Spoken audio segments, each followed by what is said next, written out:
All right, heads are exploding over at CNN. Check out this headline. Joe Manchin just totally screwed Democrats, it says.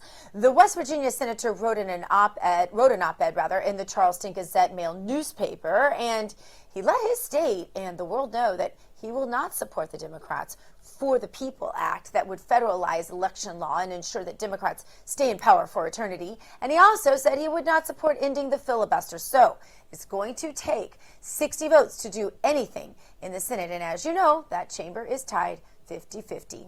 Someone who's very happy to hear that is New York Congresswoman Claudia Tenney, and she joins us now. Thanks for being with us.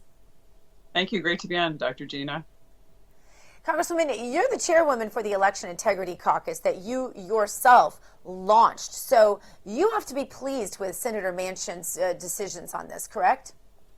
I'm very happy that he's opposed to H.R. 1, the For the People Act, or For the Politicians Act, as it's affectionately being called by sensible Republicans and hopefully some more sensible Democrats.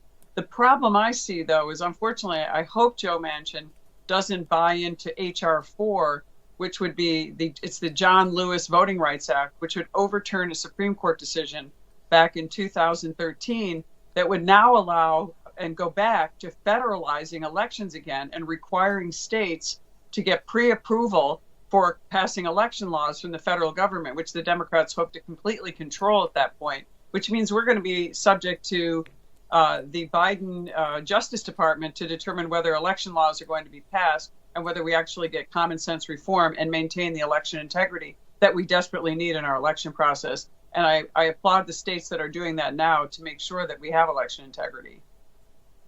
Right. And I believe I've heard him say, maybe I read an article or something where he said that his current intention is to support H.R. 4. Did I imagine that?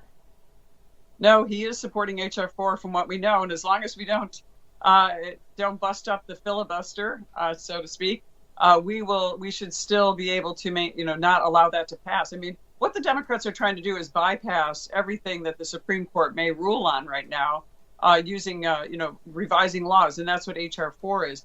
We do not want to federalize elections. That's exactly what H.R. 1 does. So in effect, H.R. 4 would be just as bad. And we're hoping that doesn't happen. I'd love to be able to have a conversation with Senator Manchin and let him understand that this is not any better than H.R. 1.